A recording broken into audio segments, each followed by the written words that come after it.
Hello dear students, तो last class में हम लोगों ने IUPAC वाला चैप्टर पूरा खत्म कर लिया। आज लोग हम नए चैप्टर से स्टार्ट करने वाले हैं जो कि बहुत ज़्यादा इंपॉर्टेंट चैप्टर है, जिसका नाम है समावयवता, जिसको इंग्लिश में आइसोमेरिज्म बोलते हैं। ठीक है ना। इस चैप्टर के अंदर से आपके कम से कम 2 क्वेश्चन नीट के अंदर बैठेंगे, और वो 2 क्वेश्चन इसलिए बैठेंगे क्योंकि आइसोमर खुद के अंदर 4 चैप्टर को इंक्लूड करके रखता है। 4 चैप्टर इसके अंदर सम्मिलित है। ठीक है ना। वो 4 चैप्टर कौन कौन से वो मैं आपको बताऊंगा। बहुत छोटे छोटे से चैप्टर है, बहुत आसान सा चैप्टर है। तो इसलिए 2 क्वेश्चन यहाँ से आपसे सीधे के सीधे पूछे जा सकते हैं, या फिर कोई अभिक्रिया के साथ मिक्स करके पूछे जा सकते हैं। तो काफी ज्यादा इंपॉर्टेंट चैप्टर है। और मैंने आपको बोला था कार्बनिक रसायन को पढ़ने के लिए हर एक चैप्टर का दूसरे चैप्टर से कनेक्शन होता है, इसलिए आपको हर एक चैप्टर की क्लियरिटी होनी चाहिए। अभी समावयवता पढ़ने जा रहे हैं, इसके अंदर द्विबंध तुल्यांक भयंकर रूप से काम में आएगा। ठीक है। सामान्य नाम भी भयंकर रूप से काम में आएगा। मैंने आपको बताया था, याद करो आप, जब मैंने C4H10 C4H9 के बताया था कितने तरीके से उसको लिख सकते हैं। 4 तरीके से लिख सकते हैं। C5H11 को 5 तरीके से लिख सकते हैं, वो भी भयंकर रूप से काम में आएगा। तो IUPAC वाला चैप्टर भी आपका बहुत अच्छे से क्लियर होना चाहिए, क्योंकि IUPAC यहाँ पे बहुत अधिक यूज में आने वाला है। ठीक है ना। तो हर एक चैप्टर दूसरे चैप्टर से लिंक है, इसलिए प्लीज आप पहले वाला चैप्टर अच्छे से रिवाइज करके बैठे तो ही इस चैप्टर को चालू करेंगे। क्लियर है। तो स्टार्ट करते हैं हम लोग समावयवता।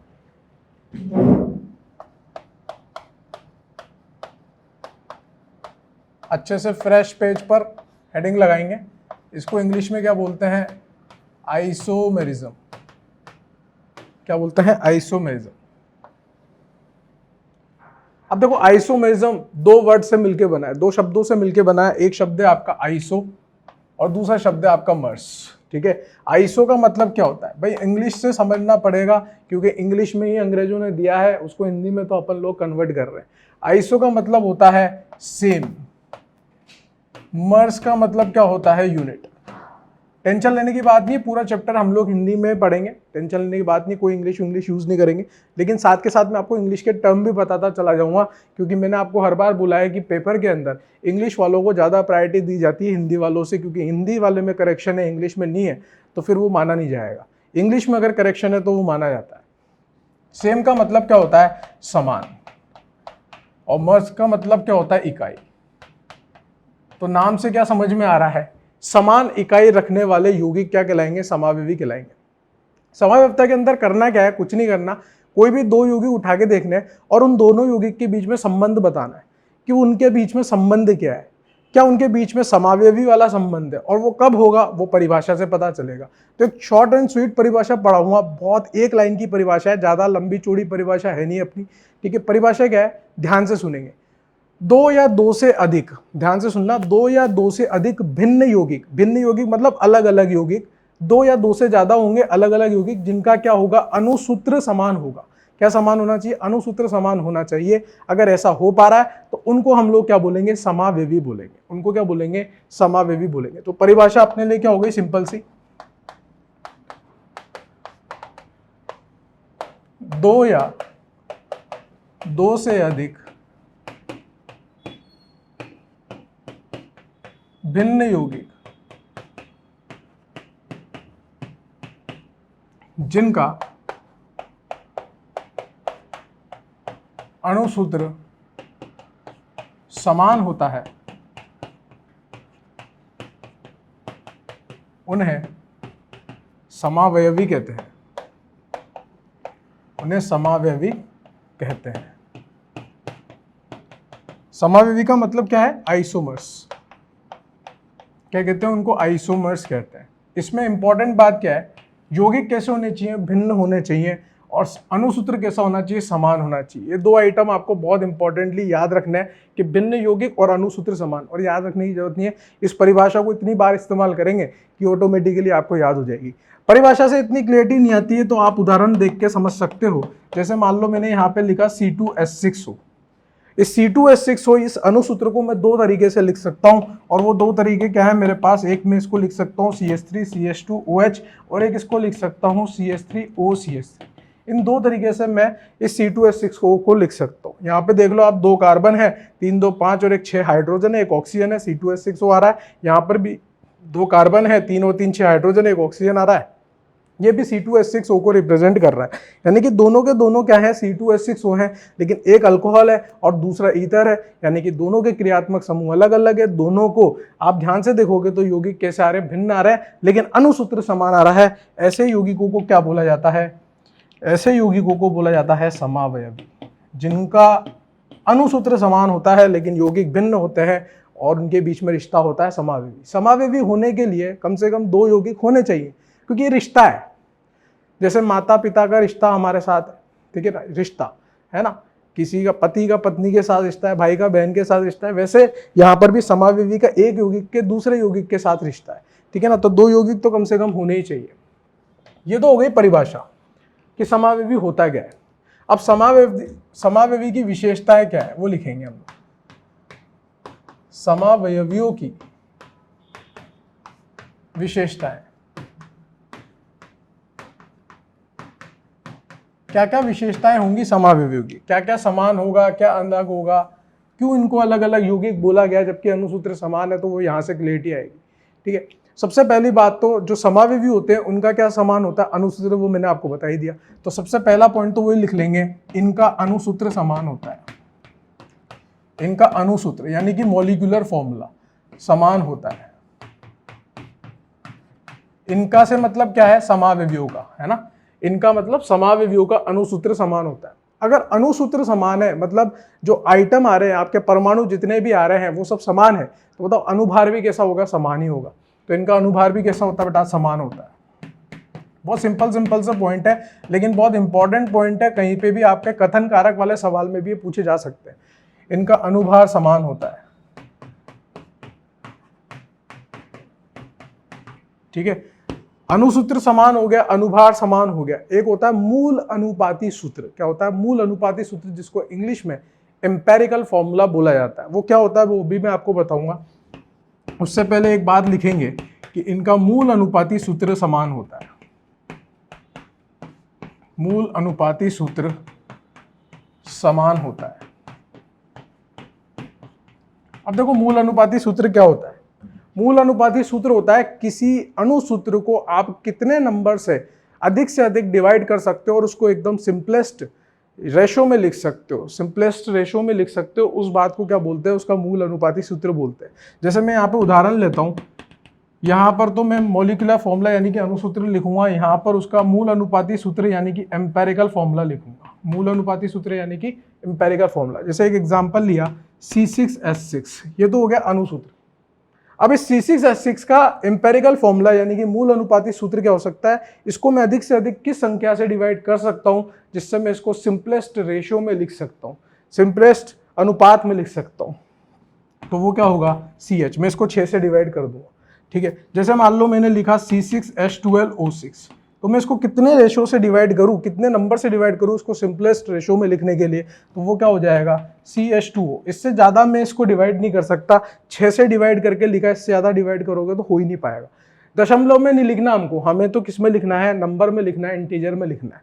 जैसे मान लो मैंने लिखा होता C3H4, क्या मैं इसको किसी भी नंबर से डिवाइड कर सकता हूँ, किसी भी अंक से डिवाइड करके लिख सकता हूँ यहाँ पे सिंपलेस्ट रेशियो में? नहीं, ये का ये सिंपलेस्ट रेशियो यहाँ पे आ जाएगा। तो कुछ यौगिक ऐसे होते हैं जिनका मूल अनुपाती सूत्र और अणुसूत्र समान ही हो जाता है। मूल अनुपाती सूत्र कुछ भी नहीं है, मूल अनुपाती सूत्र है कि आप उसको सिंपलेस्ट रेशियो में लिख पाओ, ठीक है ना। यहाँ पे लिख लो अणुसूत्र को, अणुसूत्र का सिंपलेस्ट अनुपात, है ना, साधारण अनुपात, कुछ भी लिख लो हिंदी में, अणुसूत्र का सिंपलेस्ट अनुपात, ये आपका होता है एम्पेरिकल फॉर्मूला। अब जब अणुसूत्री समान है तो मूल अनुपाती सूत्र तो समान होना ही होना है, क्योंकि जो चीज अणुसूत्र के साथ होगी वो संरचना से कोई मतलब नहीं है। अगर मूल अणुसूत्र समान है तो उसका मूल अनुपाती सूत्र हमेशा कैसा आएगा, समान ही आएगा। तो इसलिए मैंने लिखा इनका मूल अनुपाती सूत्र भी कैसा होता है, समान होता है। अब अगर मूल अनुपाती सूत्र समान है तो बताओ मूल अनुपाती भार भी कैसा होगा, समान ही होगा। तो लिखेंगे उस पॉइंट को भी, है ना। पोज करके आप लोगों को लिखना है, जहां पे मेरे को लगेगा कि बहुत इंपॉर्टेंट चीज है मैं वहां पे बहुत धीरे हो जाऊंगा, जहां मुझे लगेगा कि ये तो सिर्फ लिखने वाली चीजें, इतना ही समझाना काफी है, मैं उतना ही बोलूंगा, ठीक है ना। जहां मुझे लगेगा, समझ रहे हो, ये मतलब हमारा एक्सपीरियंस है, आप तो उसका लुत्फ उठाओ। इनका मूल अनुपाती भार भी समान होता है।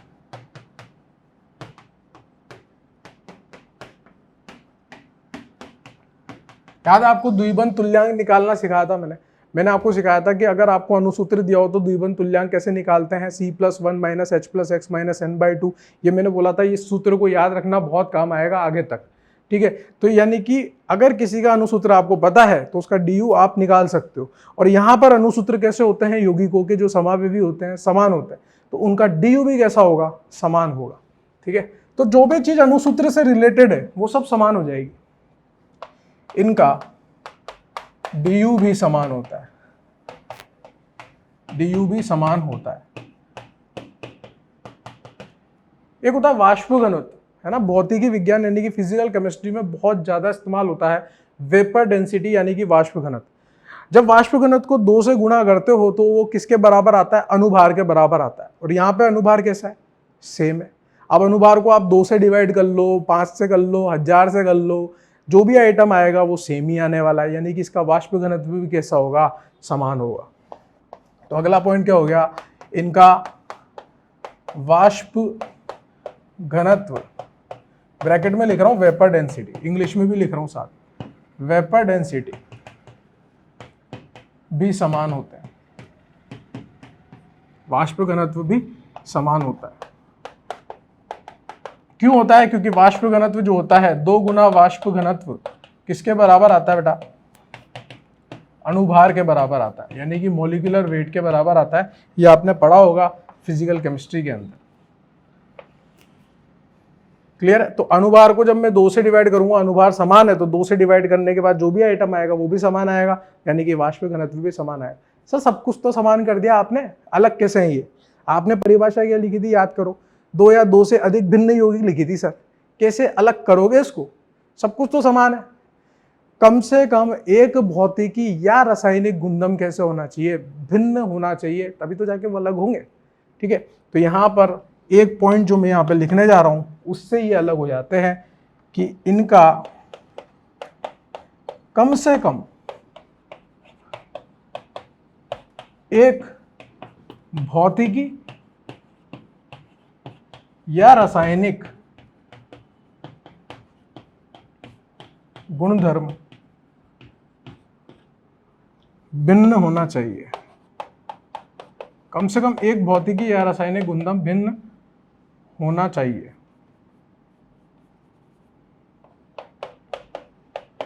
समझ गए आप बात को, कम से कम एक भौतिकी या रासायनिक गुणधर्म भिन्न हो जाए। भौतिकी गुणधर्म क्या होता है, क्वथनांक बिंदु, गलनांक बिंदु, द्विध्रुव आघूर्ण, ये सब भौतिक गुणधर्म होता है।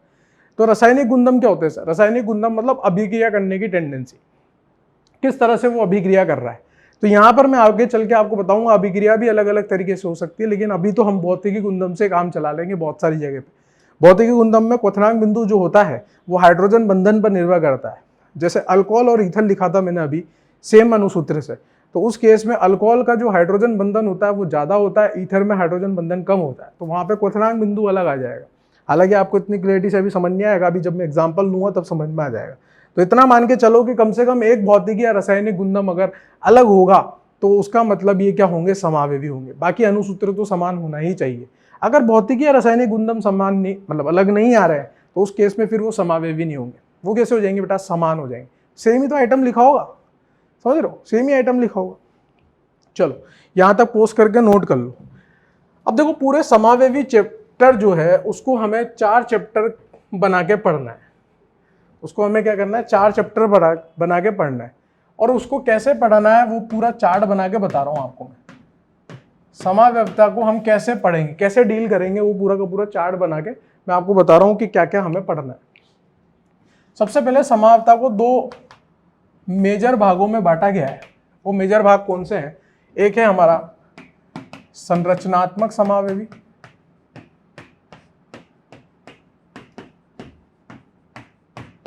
एक होता है त्रिविम समाव्यवस्था। त्रिविम समाव्यवस्था मैं यहाँ पे इनका इंग्लिश वाला टर्म भी आपको बता रहा हूं कि इंग्लिश में क्या बोलते हैं इनको।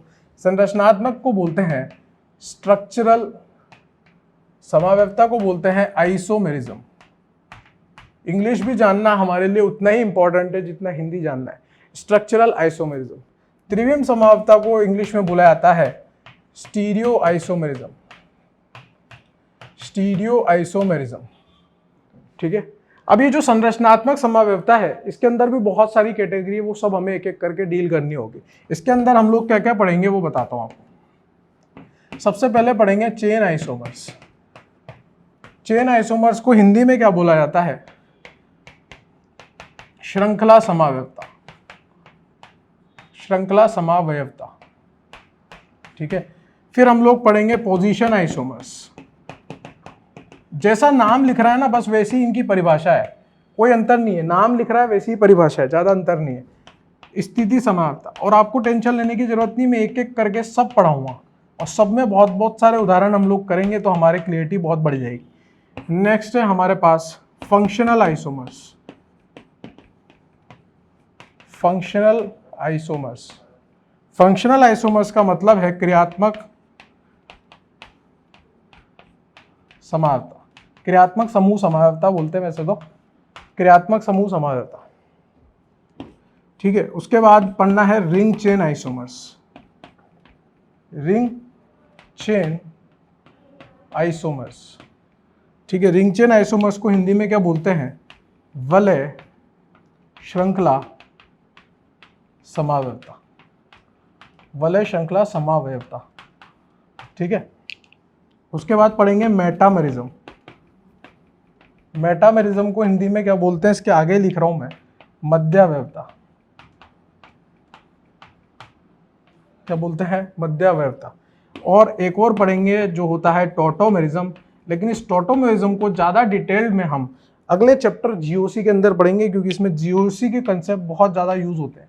हालांकि मैं आपको बताऊंगा तो सही यहाँ पर भी कि चलावयवता होता क्या है, लेकिन ज्यादा डिटेल में हम लोग कहाँ पढ़ेंगे इसको? जीओसी वाले चैप्टर में पढ़ेंगे। तो इसके अंदर क्या क्या पढ़ना है? Chain isomer, position isomer, functional isomer, ring chain isomer, metamerism, tautomerism. English वाले वर्ड बहुत ज्यादा इंपॉर्टेंट इसलिए हैं क्योंकि मैं यहाँ पर शॉर्ट में बार बार इस्तेमाल करूंगा। इसको सीआई बोलूंगा, इसको पीआई बोलूंगा, इसको एफआई बोलूंगा, इसको आरसीआई बोलूंगा, इसको क्या बोलूंगा? एम बोलूंगा। ठीक है, इस तरह से मैं यूज करूंगा शॉर्ट फॉर्म, जिससे हमारा समय बचेगा और आपकी भी क्वालिटी इंप्रूव होगी। ठीक है ना? चेन आइसोमर यानी कि श्रृंखला समावयवता, स्थिति समावयवता, क्रियात्मक समूह, वलय श्रृंखला, मध्यावयवता और चलावयवता, ये सब हमें किस में पढ़ना है? संरचनात्मक समावयवता में पढ़ना है। और संरचनात्मक समावयवता क्या होता है वो भी हम लोग देखेंगे, फिर उसके बाद एक एक करके पढ़ेंगे। इसी तरह से त्रिविम समावयवियों को भी दो भागों में बांटा गया है, और वो दो भाग कौन से हैं? एक होता है संरूपण समावयवता, संरूपण समावयवता, और एक होता है हमारा विन्यास समावयवता, विन्यास समावयवता। संरूपण समावयवता को अंग्रेजी में बोला जाता है कन्फर्मर्स। ठीक है, कन्फर्मर्स बोला जाता है, या फिर कन्फर्मेशनल आइसोमेरिज्म भी बोला जाता है। कन्फर्मर्स से हमारा काम चल जाएगा। ठीक है ना? विन्यास समावयवता को इंग्लिश में क्या बोला जाता है? Configurational, configurational isomerism. अभी मैं आपको कुछ भी डिटेल नहीं बता रहा कि ये होता क्या है, अभी आपको ये बता रहा हूं कि हमें पढ़ना है क्या है। होता क्या है वो तो एक एक करके डील करेंगे ना यार, समझ रहे हो बात को? Configurational isomers. ठीक है, अब ये कॉन्फिगरेशनल आइसोमर्स जो हैं इनको फिर से दो भागों में बांटा गया है, फिर से दो भागों में बांटा गया है। और वो दो भाग कौन से हैं? एक होता है ज्यामितीय समावयवता, जिसको इंग्लिश में बोला जाता है ज्योमेट्रिकल आइसोमेरिज्म, ज्योमेट्रिकल आइसोमेरिज्म, और जिसको शॉर्ट में हम लोग यूज करेंगे जीआई, जिसके लिए हम शॉर्ट में क्या यूज करेंगे? जीआई। ठीक है, और दूसरा होता है प्रकाशीय समावयवता, प्रकाशीय समावयवता। ठीक है, और प्रकाशीय समावयवता को इंग्लिश में क्या बोला जाता है? ऑप्टिकल आइसोमेरिज्म, ऑप्टिकल आइसोमर, जिसके लिए हम शॉर्ट में यूज करेंगे ओआई। अब देखो ये मैंने बोला ना चार चैप्टर कैसे हैं, चार चैप्टर ऐसे हैं बेटा। एक तो होगा हमारा संरचनात्मक समावयवता, दूसरा होगा हमारा संरूपण समावयवता, दूसरा चैप्टर, तीसरा चैप्टर होगा हमारा ज्यामितीय समावयवता, और चौथा चैप्टर होगा हमारा प्रकाशीय समावयवता। बहुत छोटे छोटे से टॉपिक है। संरचनात्मक तो इतना लल्लू है कि बच्चे को यूं ही समझ में आता है, गधे से गधा बच्चा भी समझ लेता है ना? मूर्ख से मूर्ख बच्चे को भी संरचनात्मक समावयवता समझ में आता है। अरे मजाक कर रहा हूँ यार, दिल पे ना लो, है ना? दिल पे वही लेगा जो आपको मूर्ख समझ रहा है, ठीक है। तो ये किसी को भी समझ में आ जाता है, बहुत ईजी है, ठीक है। ज्यामितीय समावयवता बहुत इंपॉर्टेंट है, ये भी बहुत ईजी है, ज़्यादा कठिन नहीं है, सिंपल सी 2-3 बातें याद रखनी हो जाता है। संरूपण समावयवता एक मॉडल लेके आऊंगा मैं, और उस मॉडल से आपको पूरा संरूपण समावयवता समझा दूंगा, बहुत आसान है, ठीक है। और प्रकाशीय समावयवता थोड़ा सा लॉजिकल है, इसमें हमें 3D में सोचना पड़ता है, त्रिविमीय में सोचना पड़ता है, ज़्यादा टेंशन लेने की बात नहीं, मैं आपके साथ हूँ, मैं आपको सिखा दूंगा, समझ रहे हैं। तो समझ में आ रही है। तो सबसे पहले हम लोग सीखते हैं संरचनात्मक समावयवता। पोस्ट करके आप इस पूरे चार्ट को नोट करेंगे कि पढ़ना क्या है, हमें पता होना चाहिए कि हमें इस चैप्टर के अंदर पढ़ना क्या है। रिवाइज करने के लिए ऐसी चीज़ों का सहारा बहुत अच्छा रहता है। इस तरह से ही शॉर्ट नोट्स को बनाया जाता है, जिसमें आप बहुत सारी बातें बहुत छोटी सी चीज़ में लिख देते हैं, बहुत सारी बातें बहुत छोटी सी चीज़ में लिख देते हैं, उसी को शॉर्ट नोट्स बोलते हैं। सबसे पहले देखेंगे कि संरचनात्मक समावयवता और त्रिविम समावयवता क्या होता है, यानी कि स्ट्रक्चरल आइसोमर्स। नाम से क्या पता चल रहा है, क्या डिफरेंट होना चाहिए, दो समावयवी हैं, समावयवी और नाम से पता चल रहा है स्ट्रक्चरल, यानी कि संरचना कैसी होगी, भिन्न होगी। तो सबसे पहले तो यहाँ पीछे क्या शब्द लग रहा है बेटा, समावयवता, उसकी परिभाषा टिका देंगे, और फिर आगे संरचनात्मक को इज्जत देने के लिए कुछ थोड़ी सी बात ऐड कर लेंगे। तो परिभाषा क्या हो जाएगी अपनी, दो या दो से अधिक भिन्न यौगिक जिनका अणुसूत्र समान होता है। ये तो किसकी परिभाषा होगी, समावयवियों की परिभाषा होगी, दो या दो से अधिक भिन्न यौगिक जिनका अणुसूत्र समान होता है, लेकिन संरचना भिन्न होती है। और वो संरचना क्यों भिन्न होती है, क्योंकि परमाणु या समूह के जुड़ने की विधि भिन्न होती है। वहां पे क्या होता है, परमाणु और समूह अलग अलग टाइप से जुड़ते हैं, जिसकी वजह से संरचना भिन्न आ जाती है। इसलिए उन समावयवियों को क्या बोल दिया जाता है, संरचनात्मक समावयवी बोल दिया जाता है। जैसे परिभाषा लिखते हैं और फिर उदाहरण से समझेंगे। परिभाषा क्या हो जाएगी, दो या दो से अधिक भिन्न यौगिक जिनका अणुसूत्र समान होता है, लेकिन परमाणु या समूहों के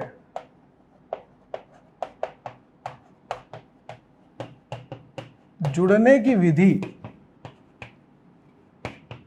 भिन्न होती है, जिससे संरचनाएं भिन्न हो जाती हैं। भिन्न हो जाती हैं, उन्हें संरचनात्मक समावयवी कहते हैं, है ना। अब आगे का आप लिख लेना, भिन्न हो जाती है, उन्हें संरचनात्मक समावयवी कहते हैं। अब उदाहरण देखो, उदाहरण जो आपको सबसे पहला उदाहरण दिया था वही उदाहरण दोबारा से चिपकाऊंगा, उससे समझ में आ रहा है तो दूसरा एग्जांपल क्यों लें। C2H6O मैंने आपको बताया था, इसको दो तरीके से लिख सकते हैं, और वो दो तरीके से कैसे लिख सकते हैं, एक तो ऐसे और एक ऐसे। एक तो लिख सकते हैं अल्कोहल, नाम भी पता है अब तो, इथेनॉल, और दूसरा क्या लिख सकते हैं, डाइमिथाइल ईथर या फिर मिथॉक्सीमीथेन। अब आप ध्यान से देखोगे तो यहाँ पे दोनों कार्बन लगातार जुड़े हुए हैं, जबकि यहाँ पे कार्बन के बाद ऑक्सीजन जुड़ा हुआ है। तो यहाँ पे जुड़ने की विधि दोनों तरफ कैसी है, भिन्न है, और जुड़ने की विधि परमाणुओं की भिन्न है। इस कारण से दोनों की संरचनाएं कैसी आ रही है बेटा, भिन्न आ रही है। और दोनों की संरचनाएं भिन्न आ रही है, अणुसूत्र समान है, दोनों समावयवी हैं, और संरचना भिन्न होने की वजह से समावयवी है, इसलिए ये दोनों एक दूसरे के क्या है, संरचनात्मक समावयवी है। ये दोनों एक दूसरे के क्या है, संरचनात्मक समावयवी होंगे। अब देखो, संरचनात्मक के अंदर भी बहुत सारे प्रकार हैं, अभी लिखा ना आपके सामने, श्रृंखला हो सकता है, स्थिति हो सकता है, क्रियात्मक समूह हो सकता है, बहुत सारे तरीके के हो सकता है।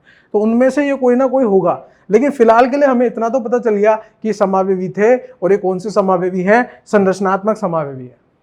अब संरचनात्मक के अंदर कौन से होंगे वो बाद में डील करेंगे। तो ये हो गई आपकी संरचनात्मक समावयवता की परिभाषा, और ये हो गया उसका उदाहरण, और अच्छे से समझ में आ गया। अब बात करते हैं त्रिविम समावयवियों की, कि त्रिविम समावयवी क्या होता है। ये आपने लिख लिया होगा पोज करके, त्रिविम समावयवी क्या होता है। कुछ भी नहीं है, थोड़ा सा परिभाषा में अंतर आएगा, जैसे संरचनात्मक में थोड़ा सा आया था, वैसे इसमें भी थोड़ा सा परिभाषा में अंतर आएगा। त्रिविम समावयवी या त्रिविम समावयवता। अब त्रिविम समावयवता क्या होता है, परिभाषा क्या होगी, देखो, दो या दो से अधिक भिन्न यौगिक जिनका अणुसूत्र समान होता है, ये तो हो गई आपकी समावयवी की परिभाषा। अब त्रिविम वर्ड को ऐड करना है उसमें। अब त्रिविम वर्ड को ऐड करने के लिए क्या क्या करना पड़ेगा, देखो, दो या दो से अधिक भिन्न यौगिक जिनका अणुसूत्र समान होता है, साथ ही साथ संरचना भी समान होती है। अगर संरचना अलग हो गई तो संरचनात्मक हो जाएंगे। संरचना भी समान होती है, लेकिन त्रिविमीय यानी कि 3D में या आकाशीय में जुड़ने की विधि परमाणु या समूहों की कैसी होती है बेटा, भिन्न होती है। उनको क्या बोला जाता है, त्रिविम समावयवी। नाम से पता चल रहा है त्रिविम मतलब स्पेस, 3D, आकाश में, समझ रहे हो। जुड़ने की विधि कैसी होगी, भिन्न होगी, उसको क्या बोल देंगे, त्रिविम समावयवी बोल देंगे। तो यहाँ परिभाषा बहुत सिंपल सी क्या हो जाएगी, अभी अपन लोग उदाहरण से समझेंगे कि अंतर क्या है संरचनात्मक और त्रिविम में। परिभाषा तो लिख लें एक बार, ठीक है, बिल्कुल बेसिक से पढ़ते हैं, उसके बाद ऊपर चलते हैं हम लोग। दो या दो से अधिक, और मैं यहाँ पे लिख रहा हूँ ना, देखो एक एक आपके सामने लिख रहा हूँ, हाथ से लिख रहा हूँ, इसका मतलब मैं बेवकूफ़ तो हूँ नहीं, इंपॉर्टेंट है सारी चीज़ें इसलिए लिख रहा हूँ, ठीक है। तो आप ईमानदारी से मेरे साथ में लिखेंगे, दो या दो से अधिक भिन्न यौगिक जिनका अणुसूत्र एवं संरचना समान होते हैं, किंतु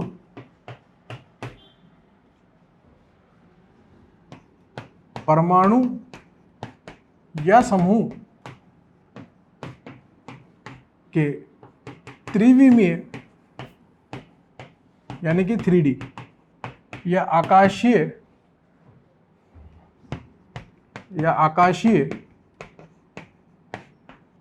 जुड़ने की विधि भिन्न होती है,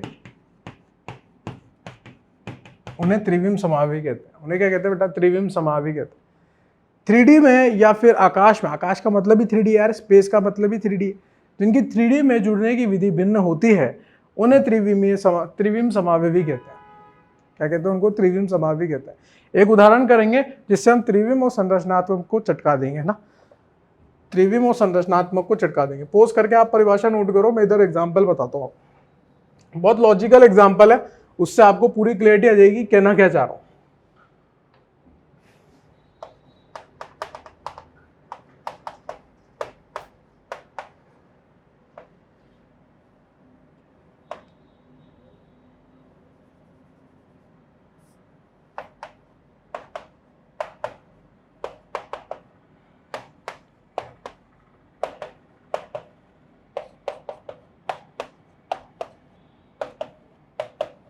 इसको बोल देता हूं मैं ए, इसको बोल देता हूं मैं बी, और इसको बोल देता हूं मैं सी, ठीक है। तीन यौगिक लिखे मैंने ए बी सी।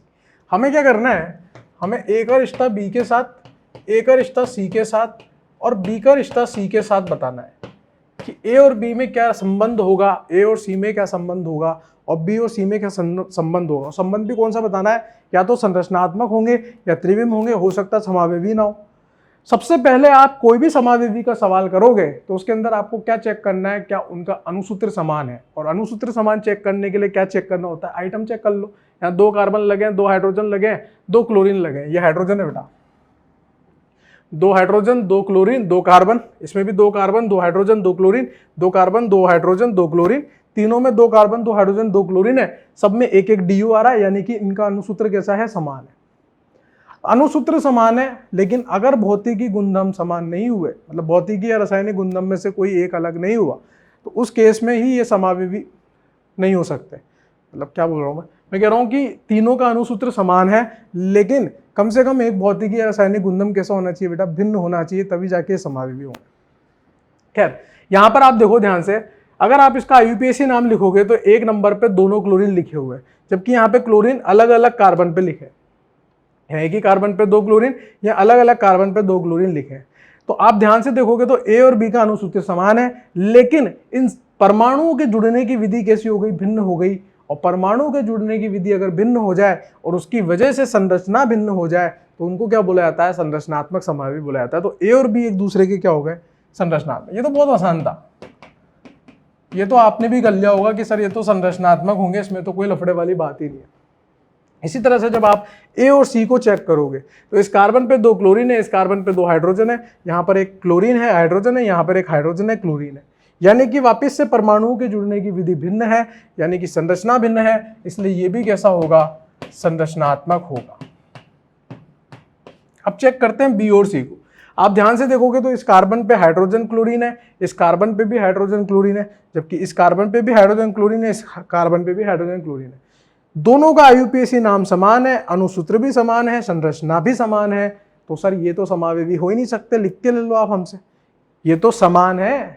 जब सब कुछ समान है आपने बोला था, लेकिन मैंने एक और चीज बोली थी कि कम से कम एक भौतिकी या रासायनिक गुणधर्म अगर मैं अलग कर दूं तो मैं आपको प्रूव करके बता सकता हूं कि ये दोनों क्या होंगे, एक दूसरे के समावेवी होंगे। और वो समावेवी भी कौन से होंगे, वो त्रिविम समावेवी होंगे, क्योंकि संरचनात्मक तो हो नहीं सकते। मुझे आपको क्या क्या बताना पड़ेगा, क्या ये एक दूसरे के समावेवी हैं?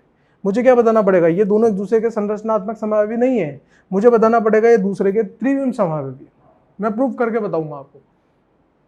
एक चीज तो मैं प्रूव कर चुका हूं कि इन दोनों का अणुसूत्र समान है, वहां तक तो लफड़ा खत्म। अगर मैं इनका कोई भी एक भौतिकी गुणधर्म अलग करके बता दूं तो आपको मानना पड़ेगा कि हाँ ये समावेवी होंगे। चलो अब यहां पर आप देखो ध्यान से, कार्बन और क्लोरीन में अधिक विद्युत ऋणी कौन है? क्लोरीन है। अगर क्लोरीन अधिक विद्युत ऋणी होता है तो द्विध्रुव आघूर्ण जो होगा वो क्लोरीन की तरफ होगा। द्विध्रुव आघूर्ण का मतलब डाइपोल मूवमेंट। कार्बन क्लोरीन में क्लोरीन है तो द्विध्रुव आघूर्ण क्लोरीन की तरफ होगा। तो यहाँ पर एरो इस तरफ जा रहा है और ये एक वेक्टर क्वांटिटी होती है, तो ओवरऑल दोनों का हम यहाँ पे एडिशन करेंगे यानी कि जोड़ेंगे तो नीचे की तरफ कुछ द्विध्रुव आघूर्ण निकल के आएगा। इसका मतलब यहाँ पे द्विध्रुव आघूर्ण 0 नहीं है, इतनी बात करनी है, हमें कैलकुलेट नहीं करना। यहाँ पर एक चीज पता चल गई कि इसका द्विध्रुव आघूर्ण 0 नहीं है, नॉन जीरो है। अब यहाँ पे चेक करते हैं, कार्बन और क्लोरीन, क्लोरीन की तरफ आएगा, कार्बन और क्लोरीन की तरफ आएगा, वो अधिक विद्युत ऋणी है। अब ये इस दिशा में जा रहा है, ये उस दिशा में जा रहा है, दोनों वेक्टर अपोजिट दिशा में जाते हैं, विपरीत दिशा में जाते हैं, तो एक दूसरे को क्या कर देते हैं, कैंसिल कर देते हैं। यानी कि इसका द्विध्रुव आघूर्ण कितना आ रहा है, 0। और द्विध्रुव आघूर्ण जो होता है वो एक भौतिकी गुणधर्म होता है, क्योंकि द्विध्रुव आघूर्ण क्वथनांक बिंदु से जुड़ा होता है, क्योंकि क्वथनांक बिंदु डायरेक्टली प्रोपोर्शनल यानी कि समानुपाती होता है द्विध्रुव आघूर्ण के। यहाँ पे मैं एक बात लिख के बताता हूँ आपको कि द्विध्रुव आघूर्ण जो है, ये तो बॉइलिंग पॉइंट हो गया क्वथनांक बिंदु। क्वथनांक बिंदु जो है द्विध्रुव आघूर्ण के समानुपाती होता है, और समानुपाती होता है तो यहाँ पर अगर बी और सी का द्विध्रुव आघूर्ण देखेंगे तो बी में द्विध्रुव आघूर्ण आ रहा है, सी में नहीं आ रहा है, तो क्वथनांक बिंदु बी का ज्यादा होगा, सी का कम होगा। तो यहाँ पर बॉइलिंग पॉइंट जो है यानी क्वथनांक बिंदु बी का सी से ज्यादा होगा। तो क्वथनांक बिंदु क्या है भाई, भौतिकी गुणधर्म है, यानी कि इन दोनों का भौतिकी गुणधर्म कैसा आ रहा है, भिन्न आ रहा है, और भिन्न आ रहा है, अणुसूत्र समान है, ये दोनों समावेवी है। एक बात मैं आपको प्रूव कर चुका हूं कि ये दोनों एक दूसरे के समावेवी हैं, और ये भी मैं आपको प्रूव कर चुका हूं कि ये संरचनात्मक समावेवी नहीं हो सकते, क्योंकि परमाणुओं के जुड़ने की विधि सेम है। तो या तो ये त्रिविम समावेवी हो सकते हैं, या फिर देखते हैं क्या हो सकता है। तो यहां पर त्रिविम समावेवी कैसे होंगे वो बताता हूं। आप इन दोनों हाइड्रोजन के बीच की दूरी देखोगे तो ये कितनी दूरी निकल के आ रही है, L1 निकल के आ रही है। नाप के देखोगे तो ये L1 दूरी निकल के आएगी। जब आप इन दोनों हाइड्रोजन की दूरी नापोगे तो ये कुछ L2 निकल के आएगी। ये L1 दूरी है, ये L2 दूरी है, और आप ध्यान से देखोगे तो L1 जो है वो L2 के बराबर नहीं है। यहाँ पर L1 कैसा आ रहा है, L2 के बराबर नहीं आ रहा है, यानी कि इन दोनों हाइड्रोजन में आकाशीय दूरी भिन्न है। आकाशीय यहाँ पे परमाणुओं के जुड़ने की विधि भिन्न है। यहाँ दोनों हाइड्रोजन एक तरफ है, यहाँ पे दोनों हाइड्रोजन भिन्न दिशा में है, जिसकी वजह से यहाँ पर लंबाई में फर्क आ गया है, और लंबाई में फर्क आ गया है इसका मतलब आकाशीय यहाँ पर जुड़ने की विधि अलग है, त्रिविम में जुड़ने की विधि अलग है। इसका मतलब ये दोनों एक दूसरे के क्या है, त्रिविम समावेवी है। तो बी और सी क्या होंगे, एक दूसरे के त्रिविम समावेवी होंगे। तो एक चीज तो मैंने आपको क्या प्रूव करी कि ये समावेवी क्यों होंगे, अणुसूत्र समान है, भौतिकी गुणधर्म अलग था इसलिए समावेवी होंगे। संरचनात्मक क्यों नहीं होंगे, क्योंकि परमाणुओं की जुड़ने की विधि सेम है, लेकिन आकाशीय दूरी अलग अलग आने की वजह से परमाणुओं के आकाशीय में त्रिविमीय में जुड़ने की विधि भिन्न होने की वजह से ये दोनों एक दूसरे के क्या होंगे, त्रिविम समावेवी होंगे। तो इस तरह से हम लोग यहाँ पे समझ सकते हैं कि संरचनात्मक और त्रिविम समावेवी में क्या अंतर है। अब मैंने आपको संरचनात्मक और त्रिविम समावता में अंतर बता दिया। संरचनात्मक समावता क्या होता है वो बता दिया, समावयवता क्या होता है वो बता दिया, समावता की विशेषताएं क्या होती है वो बता दी। पक्का पक्का। अब चलते हैं हम लोग संरचनात्मक समावता के प्रकार के अंदर कि संरचनात्मक समावता किस किस प्रकार के होते हैं। जैसे कि हमने लिखा था श्रृंखला समावयवी, स्थिति समावयवी, तो उनको एक एक करके पढ़ते हैं हम लोग। तो सबसे पहले हम लोग देखेंगे श्रृंखला समावयवी। श्रृंखला समावयवी के लिए मैंने आपको बता दिया था, इसको इंग्लिश में क्या बोलते हैं, चेन आइसोमर्स। पहले हम लोग पूरा संरचनात्मक पढ़ेंगे बेटा, फिर संरचनात्मक पढ़ने के बाद हम लोग फिर संरूपण या फिर ज्यामिति में से कोई सा भी ले लेंगे, ज्यामिति पढ़ लेंगे, फिर संरूपण पढ़ लेंगे, फिर हम लोग प्रकाशीय समावता पढ़ेंगे। ठीक है, तो हम लोग स्टार्ट करते हैं हमारे संरचनात्मक समावयवी के पहले प्रकार से, यानी कि श्रृंखला समावयवी। पीछे समावयवी लग रहा है, तो आदि परिभाषा तो आपको याद ही होगी, दो या दो से अधिक भिन्न यौगिक जिनका कि अनुसूत्र समान होता है। लेकिन उस श्रृंखला को इज्जत देने के लिए हमें क्या करना पड़ेगा, कुछ ना कुछ लाइन ऐड करनी पड़ेगी, तभी तो उसकी विशेषता निकल के आएगी, वरना तो फिर समावता की परिभाषा ही थी। तो दो या दो से अधिक भिन्न यौगिक जिनका अनुसूत्र समान होता है, किंतु मुख्य कार्बन श्रृंखला या पार्श्व श्रृंखला, मुख्य कार्बन श्रृंखला जो हम कार्बन की श्रृंखला चुनते हैं, जो आईयूपीएसी में चुनी थी, लो आईयूपीएसी काम आ गया यहाँ पे, ठीक है ना। तो मुख्य कार्बन श्रृंखला या पार्श्व श्रृंखला, पार्श्व श्रृंखला मतलब जो मुख्य कार्बन श्रृंखला से जो प्रतिस्थापी जुड़ा होगा, उस प्रतिस्थापी में जो कार्बनों की संख्या होगी वो भिन्न होती है, तो उनको क्या बोलते हैं, श्रृंखला समावयवी बोलते हैं। उदाहरण से समझेंगे, टेंशन मत लो। परिभाषा कितनी सी दिखाता हूं मैं आपको। पहले तो वही समावयवता वाली परिभाषा, दो या दो से अधिक भिन्न यौगिक जिनका अणुसूत्र समान होता है,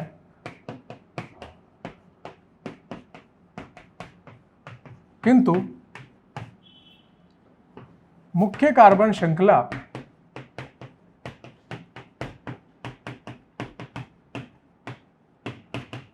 या पार्श्व श्रृंखला,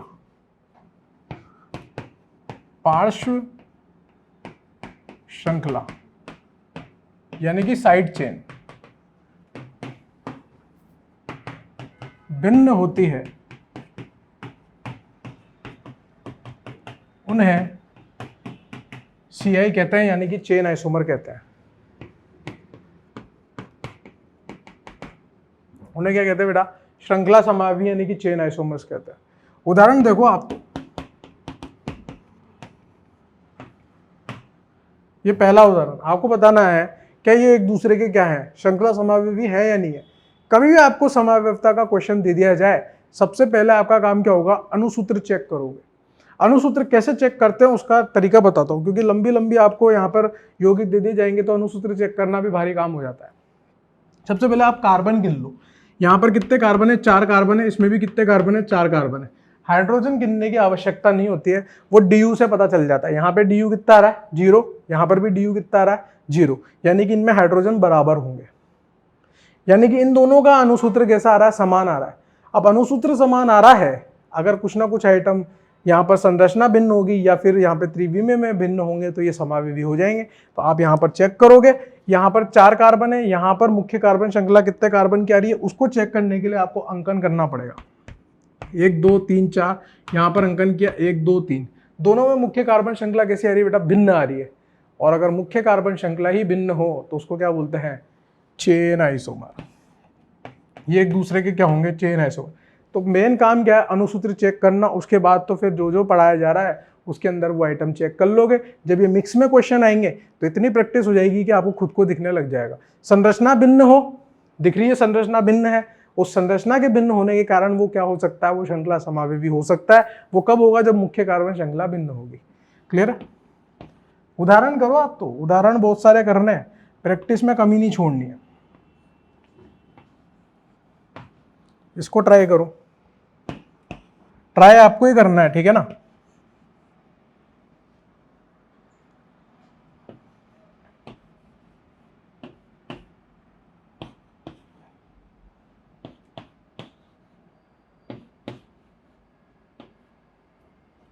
सब अलग अलग टाइप के एग्जाम्पल दे रहा हूं, जितनी भी संभव कोशिश करूंगा सारे उदाहरण आपको दे दूं सारी प्रोफाइल के। तो दूसरा वाला आपने पोज करके ट्राई किया होगा, 1 2 3 4 5, 1 2 3 4 5, दोनों में 5 कार्बन है, दोनों का DU समान है, यानी कि अणुसूत्र समान है। अब क्या चेक करूंगा कि यहाँ पर श्रृंखला समान है कि नहीं है, क्योंकि मुझे क्या चेक करना है, या तो मुख्य कार्बन श्रृंखला या पार्श्व श्रृंखला, इनमें से कोई भी अगर एक भिन्न हुआ तो वो चेन आइसोमर का पार्ट हो जाएगा। तो यहाँ पर आप देखोगे तो 1 2 3 4 इस तरह से अंकन करोगे, यहाँ पर आप अंकन करोगे तो 1 2 3 4 इस तरह से अंकन करोगे। इसका नाम होगा 2 मेथिल ब्यूटेन, इसका नाम भी होगा 2 मेथिल ब्यूटेन, दोनों सेम ही लिखे हुए हैं, दोनों में मुख्य कार्बन श्रृंखला सेम ही है। तो इसका मतलब ये दोनों चेन आइसोमर नहीं होंगे, ये दोनों आइसोमर ही नहीं होंगे, ये तो क्या है, आइडेंटिकल हैं, यानी कि समान है। ऐसा भी हो सकता है, जरूरी नहीं है समावयवता वाला चैप्टर पढ़ रहे हैं तो समावयवी होना जरूरी है, सेम भी तो हो सकता है। ये दोनों कैसे हैं, आइडेंटिकल हैं, यानी कि समान है, ये दोनों समावयवी नहीं है। थर्ड एग्जांपल, तो आपने ट्राई किया होगा, 1 2 3 4 5 6 7, 7 कार्बन है, 1 2 3 4 5 6 7, 7 कार्बन है, दोनों में 7 कार्बन है। हाइड्रोजन की संख्या कैसे चेक करेंगे, इसमें भी DU 0, इसमें भी DU 0, यानी कि इसका अणुसूत्र समान है।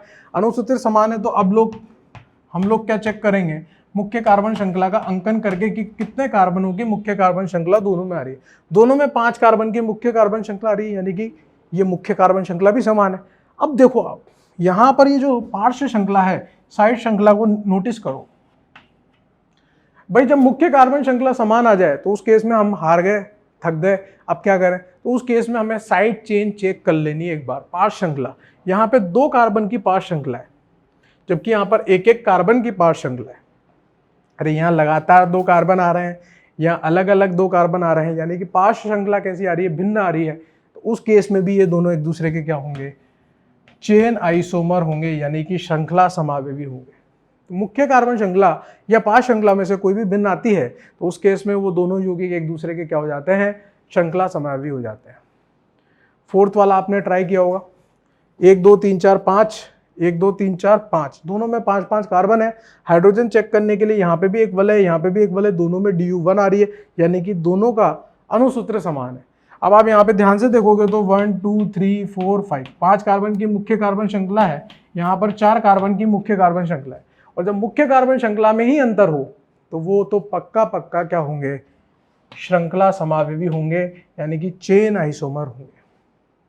क्लियर है? और उदाहरण करेंगे, है ना। उदाहरणों की कोई कमी नहीं है, बस ईमानदारी से आप खुद से पोस्ट करके ट्राई करेंगे। जो भी मैं लिखता हूँ ना यहाँ पे, आपको कुछ नहीं करना, पोस्ट करना है और उसको खुद से ट्राई करना है, उसके बाद ही मेरा सॉल्यूशन देखना है। और अगर आप ऐसा नहीं करते हो तो फिर आपका कोई फायदा नहीं है, मतलब ट्राई करने का।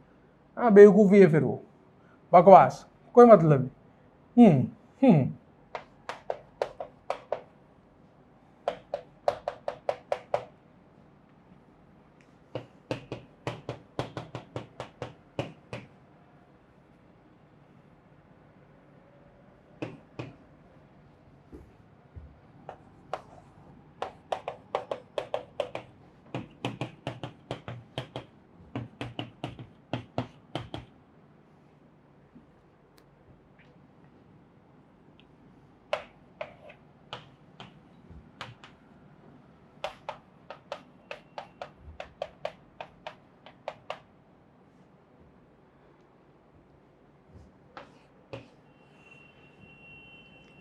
पोस्ट करके ट्राई करते रहेंगे।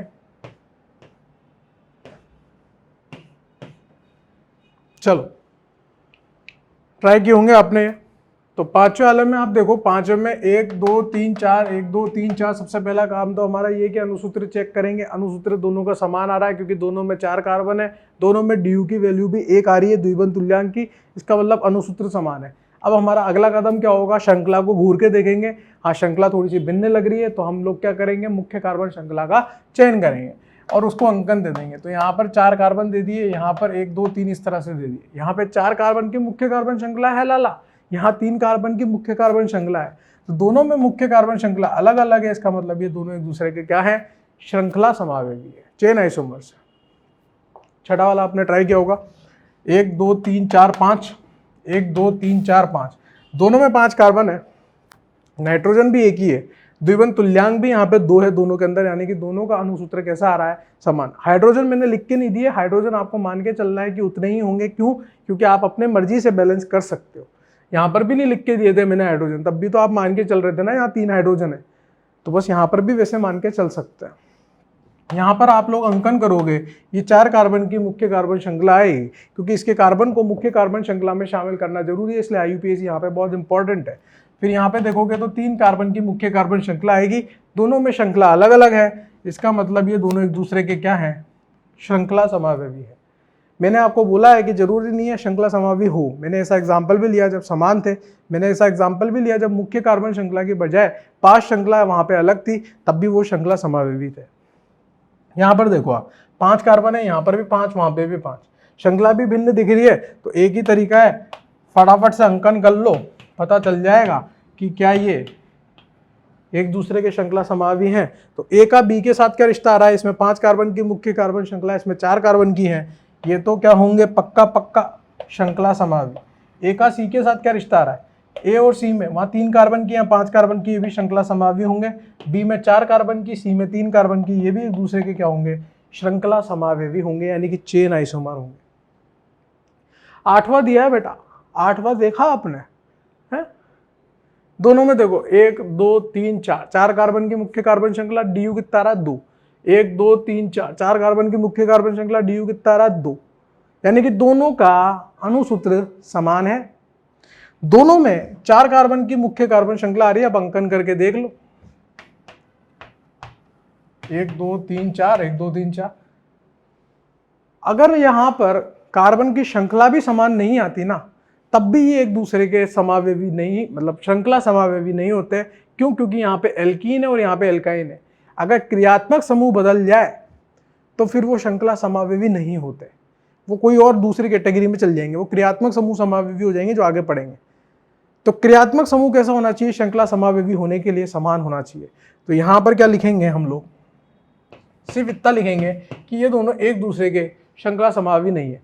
और एक इंपॉर्टेंट बात लिख लेंगे यहाँ पर ही, श्रृंखला समावेवी होने के लिए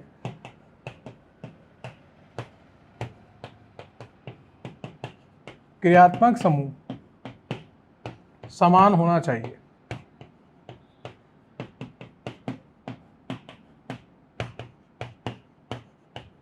ठीक है, यहां तक आप लोग नोट डाउन करो, फिर आगे बात करते हैं। हाँ भाई, लिख लिया होगा आप लोगों ने। ठीक है, तो ये पूरा श्रृंखला समावता था। नेक्स्ट है हमारा स्थिति समावता। जिस तरह से श्रृंखला समावता में हमने देखा कि पूरी समावेवी की परिभाषा तो वो की वही थी, केवल श्रृंखला वर्ड की वजह से मुख्य कार्बन श्रृंखला और 5 श्रृंखला के बारे में बात करी, वैसे स्थिति समावता में होने वाला है। स्थिति समावेवी,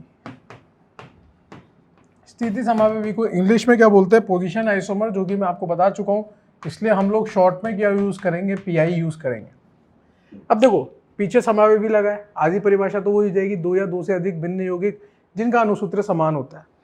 बाकी स्थिति क्या होता है, स्थिति का मतलब यहाँ पर यह है कि 2 या 2 से अधिक भिन्न यौगिक जिनका अणुसूत्र समान है, किंतु बहुबंध, प्रतिस्थापी या क्रियात्मक समूह की स्थिति भिन्न होती है। ठीक है, तो उसे क्या बोलते हैं, स्थिति समावेवी बोलते हैं। तो परिभाषा लिख लेते हैं।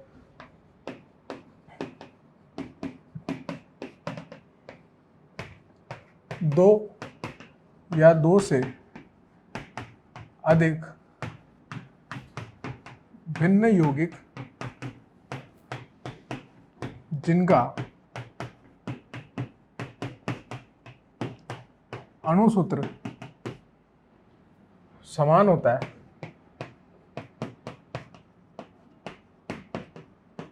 किंतु प्रतिस्थापी, बहुबंध या क्रियात्मक समूह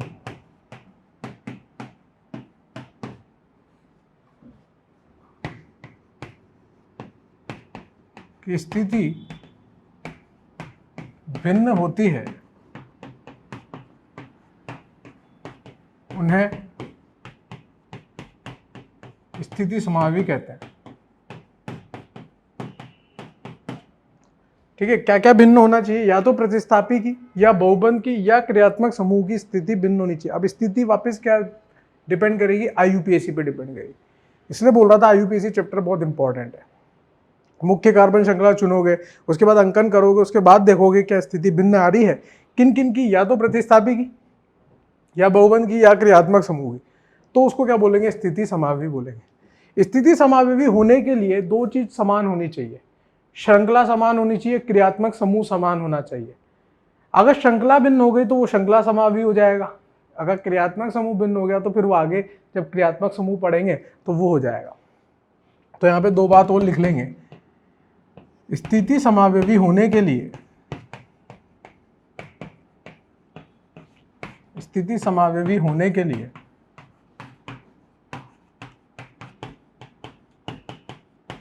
श्रृंखला एवं क्रियात्मक समूह समान होने चाहिए। ये छोटे छोटे पॉइंट्स जो हैं ये काफी इंपॉर्टेंट होते हैं, ठीक है। ऐसे आपको सवाल देखने को मिल जाएंगे स्टेटमेंट के रूप में, है ना, कथन कारक के रूप में, इसलिए मैं छोटे छोटे स्टेटमेंट्स लिखा रहा हूं आपको। अब उदाहरण करेंगे, उदाहरण में सब कुछ राज छिपा हुआ है, और वो कौन करेंगे, वो आप करोगे। पहला उदाहरण, इन दोनों के बारे में आपको बताना है। सबसे पहले आप क्या चेक करोगे, अणुसूत्र समान है या नहीं है। उसके बाद क्या चेक करोगे, कार्बन की श्रृंखला समान है कि नहीं है। उसके बाद फिर आप अंकन करके देखोगे क्या स्थितियां अलग आ रही है, स्थिति किस किस की अलग आ सकती है वो बता दिया, और उसके बाद आप बताओगे कि स्थिति समावयवी है। तो यहाँ पे आपने किया होगा तो 1 2 3 4 5 6, 1 2 3 4 5 6, दोनों में 6 कार्बन आ रहे हैं। अगर दोनों में 6 कार्बन आ रहे हैं, डीयू भी समान है, अणुसूत्र समान है, यानी कि 1 2 3 4 5, 1 2 3 4 5 IUPAC के हिसाब से अंकन किया। यहाँ 3 नंबर पे प्रतिस्थापी लगा है, यहाँ 2 नंबर पे प्रतिस्थापी लगा है, तो ये दोनों एक दूसरे के क्या हो जाएंगे, प्रतिस्थापी की स्थिति अलग अलग होने की वजह से ये दोनों एक दूसरे के स्थिति समावयवी यानी कि पोजीशन आइसोमर हो जाएंगे। और उदाहरण देखो, है ना, खुद से ट्राई करना है, लल्लू लल्लू से सवाल है। यहाँ पे आप देखोगे तो 4 कार्बन है, यहाँ पर भी 4 कार्बन है, दोनों के अंदर DU एक एक आ रहा है, यानी कि दोनों का अणुसूत्र समान है। लेकिन आप यहाँ पर 1 2 3 4 अंकन करोगे, 1 2 3 4 अंकन करोगे तो पहली स्थिति पे एल्कीन आ रही है, जबकि यहाँ पे दूसरी स्थिति पे एल्कीन आ रही है, यानी कि बहुबंध की स्थिति अलग अलग है। ये दोनों एक दूसरे के क्या होंगे, स्थिति समावयवी होंगे। खूब सारे सवाल हम लोग करने वाले हैं, आपको खुद को ट्राई करने हैं।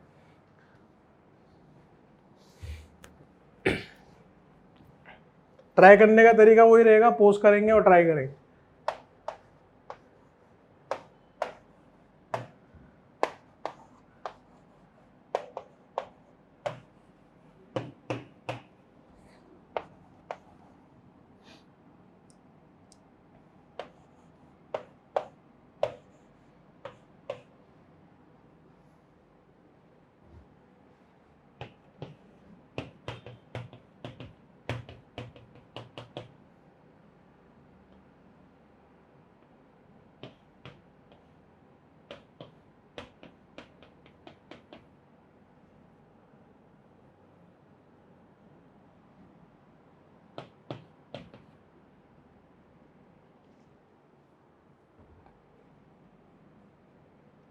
ट्राई करोगे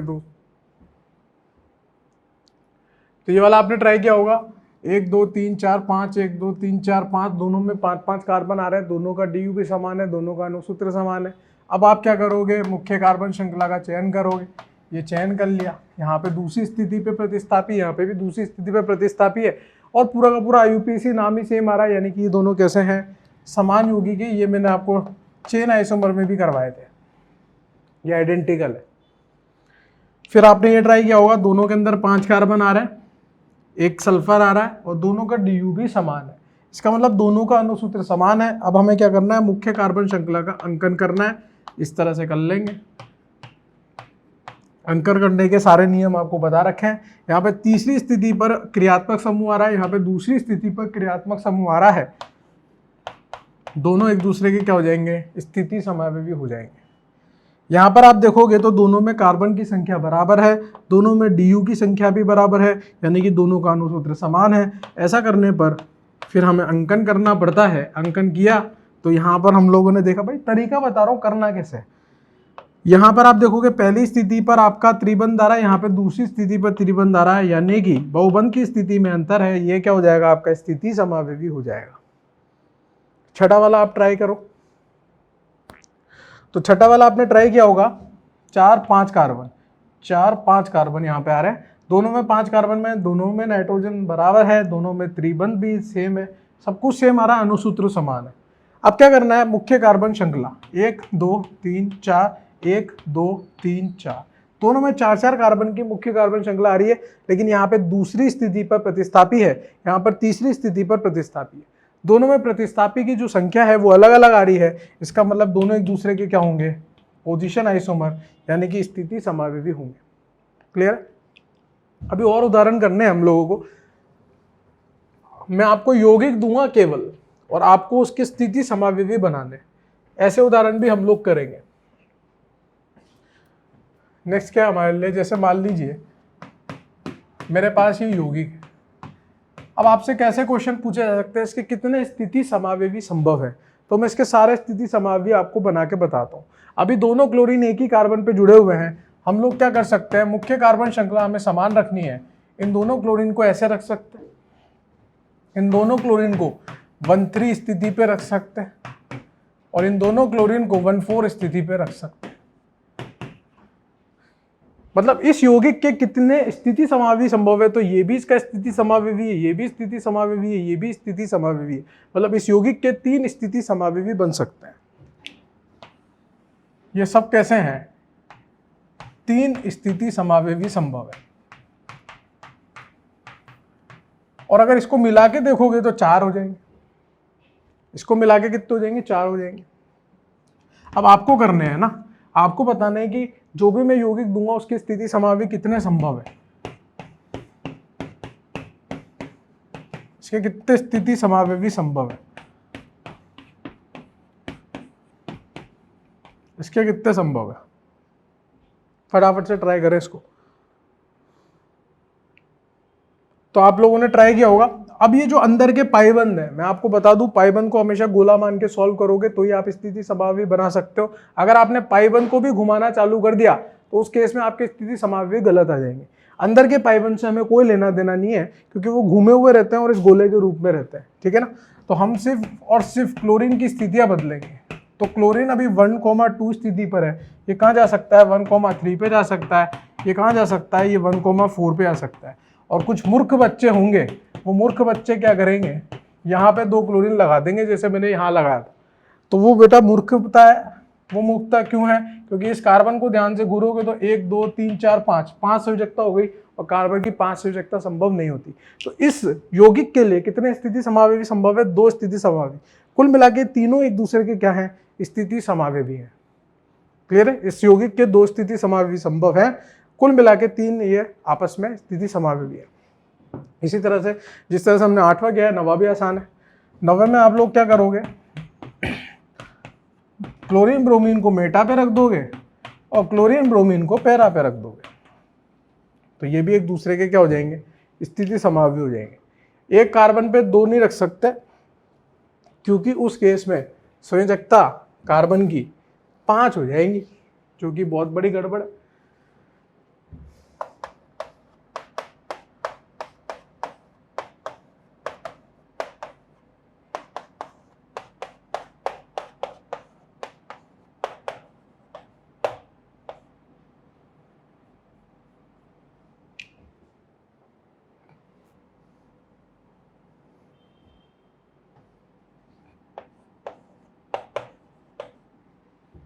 चलो पोज करके इसको बनाओ, कितने स्थिति समावेवी संभव है। तो आपने 10वां ट्राई किया होगा। 10वें में देखो, अभी तीनों क्लोरीन साथ साथ हैं, 2 क्लोरीन को रखो साथ साथ, 1 क्लोरीन को कर दो जुदा। तो तीनों साथ साथ है, 2 क्लोरीन अभी भी साथ है, 1 को कर दिया जुदा। इसके केस में ये मेटा पे है, इसके केस में पैरा पे है। अगर इस क्लोरीन को मैं यहाँ लगाऊंगा तो वो दोनों क्लोरीन मेटा पे हो जाएंगे और ये दोनों क्लोरीन पैरा पे हो जाएंगे। वो बिल्कुल एक ही ये संरचना निकल के आएगी और मैं आपसे बोल रहा हूँ कि उसको बना के देखें। फिर आप यहाँ लिखोगे तो वो यही निकल के आएगा। IUPAC नाम सेम नहीं आना चाहिए समावेवी के दौरान, ठीक है ना, संरचनात्मक समावेवी के दौरान। और क्या हो सकता है, तीनों क्लोरीन को जुदा जुदा कर देंगे। पहले तीनों साथ साथ थे, फिर 2 को साथ रखा, 1 को जुदा कर दिया, अब तीनों को जुदा जुदा कर दिया। तो कितने बने इसके? 3 समावेवी बने, स्थिति समावेवी। 11वां वाला आप ट्राई करो। तो 11वें वाले में आपने क्या किया होगा, दोनों क्लोरीन को साथ रखोगे, ब्रोमीन को जुदा कर दोगे,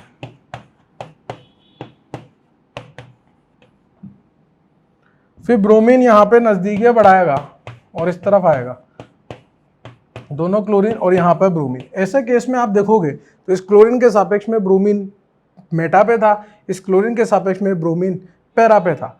अभी मेटा और पैरा ही आ रहा है, तो ये दोनों संरचना समान ही है, एक जैसी है। इस ब्रोमीन को उठा के मैं यहाँ रख दूंगा तो वो ये का ये बनेगा, इसका मतलब ये रिपीट हो गई। तो अब हम लोग क्या कर सकते हैं, अब हम लोग ये कर सकते हैं कि हम लोग क्लोरीन और ब्रोमीन को साथ में रख देते हैं और क्लोरीन को इस तरफ रख देते हैं, मतलब ब्रोमीन को बीच में ले गए, क्लोरीन को इस तरफ ले आए। अब ऐसा करने से क्या क्या संभावनाएं बन सकती है, ये क्लोरीन ब्रोमीन साथ हो जाएं और ये क्लोरीन थोड़ा सा दूर चला जाए।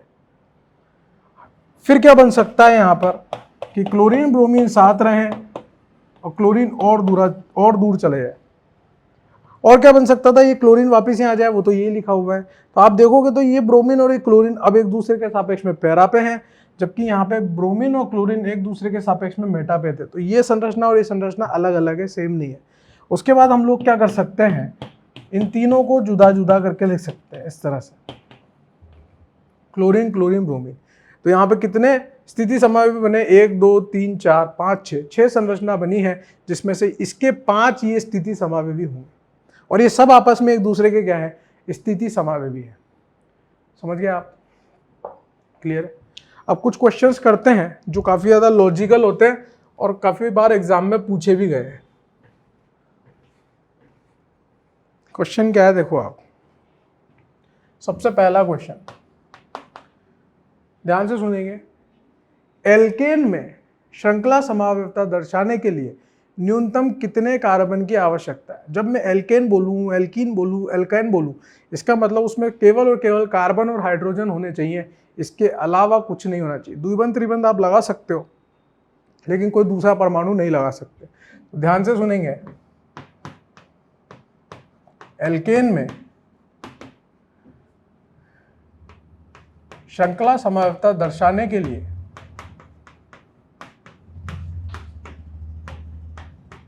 न्यूनतम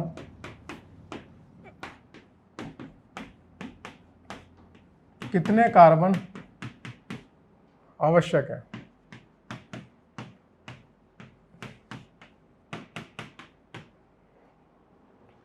आप अपने कॉपी में ट्राई करेंगे, है ना। हिट एंड ट्रायल वाला क्वेश्चन है। 2 कार्बन से चालू करो, देखो क्या इससे मैं श्रृंखला समावेवता बना सकता हूँ या बना सकती हूँ। फिर 3 कार्बन वाला चालू करो, फिर 4 कार्बन पे देखो, ऐसे बनाते रहो। जो भी आपको लगे कि नहीं इससे बन गया, तो वो न्यूनतम हो जाएंगे। तो आप लोगों ने ट्राई किया होगा। यहाँ पे ट्राई करने के बाद देखते हैं। 2 कार्बन अगर मैं लेता हूँ तो क्या इन 2 कार्बन को मैं कैसे भी इस तरह से सेट कर सकता हूँ कि 2 कार्बन की मुख्य कार्बन श्रृंखला ना रहे। 2 कार्बन तो आएंगे मुख्य कार्बन श्रृंखला में। अगर मैं 3 कार्बन लेता हूँ तो 3 कार्बन भी मुख्य कार्बन श्रृंखला में हमेशा आएंगे। लेकिन अगर मैं 4 कार्बन लेता हूँ तो 4 कार्बन को मैं इस तरह से लिख सकता हूँ। अब इस 4 कार्बन को मैं एक बार तो ऐसे लिख सकता हूँ जिसमें 4 कार्बन की मुख्य कार्बन श्रृंखला आती हो, और 4 कार्बन को मैं इस तरह से लिख सकता हूँ जिसमें मुख्य कार्बन श्रृंखला 3 कार्बन की आती हो। तो यानी कि न्यूनतम कितने कार्बन आवश्यक है एल्केन में श्रृंखला समावेवता दर्शाने के लिए? तो 4 कार्बन आवश्यक है। इसका आंसर क्या आ जाएगा? 4 आ जाएगा। और उसके उदाहरण क्या है, ये रहा। जो क्वेश्चन मैंने एल्केन के लिए किया है वही क्वेश्चन आप एल्कीन के लिए करोगे। एल्कीन में श्रृंखला समावेवता दर्शाने के लिए न्यूनतम कितने कार्बन की आवश्यकता है? पूरा क्वेश्चन वो का वही कॉपी है, बस यहाँ एल्कीन लिखा है और आप लोग सॉल्व करोगे उसको। इसी तरह से मैं क्वेश्चन नंबर 3 भी लिख रहा हूँ कि एल्काइन में क्या एल्काइन में श्रृंखला समावेवता दर्शाने के लिए कितने कार्बन आवश्यकता है? तो दूसरा वाला आपने ट्राई किया होगा, जैसे अपन ने पहला ट्राई किया, 2 कार्बन लिए, 3 कार्बन लिए। तो यहाँ पर भी आप लोग देखोगे, अगर आप 3 कार्बन भी लेते हो तो 3 कार्बन के केस में भी आपको मुख्य कार्बन श्रृंखला पूरे 3 कार्बन को चूज करके रखनी पड़ेगी। आप इसको कैसे भी 2 कार्बन की नहीं कर सकते। तो ऐसे केस में हमें क्या करना पड़ेगा? हमें 4 कार्बन की मुख्य कार्बन श्रृंखला लेनी पड़ेगी। 4 कार्बन में मैं प्रतिस्थापी को एडजस्ट कर सकता हूँ। यहाँ पे आप देखोगे तो ये 4 कार्बन की मुख्य कार्बन श्रृंखला है, 1 2 3 4। यहाँ पर ये 3 कार्बन की मुख्य कार्बन श्रृंखला है। दोनों में कार्बन की संख्या 4 है, दोनों एल्कीन है, लेकिन यहाँ 4 कार्बन की, यहाँ 3 कार्बन की, इसलिए न्यूनतम कितने कार्बन आवश्यक है? 4 कार्बन आवश्यक है। तो इसका आंसर भी कितना आ जाएगा? 4। अब एल्काइन में इस सवाल को सॉल्व करेंगे